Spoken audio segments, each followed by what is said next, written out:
Hello दोस्तों नमस्कार बापोद्रा blog में सर्वे श्वेताजनों हार्दिक स्वागत है। तो जय हिंद जय भारत जय वीरबाई में ने आज आप राणा कंडोळा અને સુયાણાના દ્રશ્યો તમને બતાવું છું કેવા પાણીથી ધસમસ છે।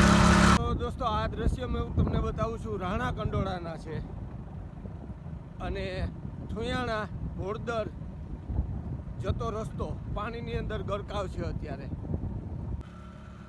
તો આ વહેલી સવારથી વરસાદ ચાલુ હતો અને અત્યારે 5:30 વાગ્યા છે 30 તારીખના અને ઠેર ઠેર રસ્તાઓ પાણીની અંદર ગરકાવ છે।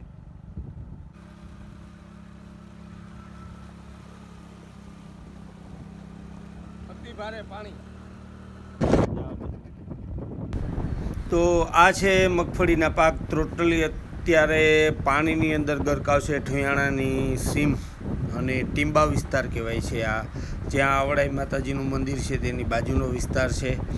અતિ ભારે વરસાદના કારણે અત્યારે પાક પાણીની અંદર ગરકાવ છે અને આ દ્રશ્ય તમને બતાવું છું। બધા ટોટલી ખેતરોના પાક અત્યારે પાણીની અંદર છે અને આ રસ્તા ઉપર જુઓ તમે કેટલું પાણી રસ્તાની બાજુઓમાંથી, અને આગળની સાઈડથી બતાવું છું તો આ દ્રશ્ય ઝૂમ કરીને તમે જુઓ ટોટલી પાક અત્યારે પાણીની અંદર તરબોળ છે અને આ પાણીનો નિકાલ કરે છે અત્યારે। અને જુઓ તમે આ આગળની સાઈડથી તમને બતાવું છું પાણીની અંદર ગરકાવ છે અને આ મગફળી પાણીની અંદર ટોટલી પાક।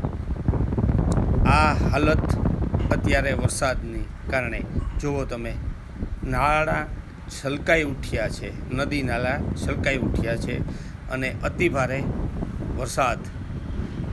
તો રાણા કંડોળા અને ઠોયાણાની બંનેની સીમ અત્યારે અતિ ભારે વરસાદના કારણે પાણી પાણી। આ દ્રશ્ય બધા અતિ વરસાદ પડવાના કારણે કે વહેલી સવારથી જ વરસાદ ચાલુ થયો હતો ઝરમર, અને અડધો કલાક પછી એકદમ અતિ ભારે પાણીની તીવ્રતા વધી અને એના કારણે આ ખેતરોમાં પાણી વળી ચૂક્યા છે। આ ઉપરવાસમાં ભારે વરસાદના કારણે આ હાલત અત્યારે રાણા કંડોળા અને ઠોયાણાની પાણીની અંદર ગરકાવ જુઓ તમે કે જ્યાં જોઈએ ત્યાં દરિયો જ લાગે છે, આવી હાલત છે અત્યારે। તો ઘોડદર વાળો હા, એ આ રસ્તો અત્યારે પાણીની અંદર ગરકાવ છે। આ રસ્તો પણ એટલે ઠોયાણા કંડોળાથી જતા હોય મિત્રો ખ્યાલ અને રાખજો કે ભાઈ રસ્તામાં પાણી છે અત્યારે।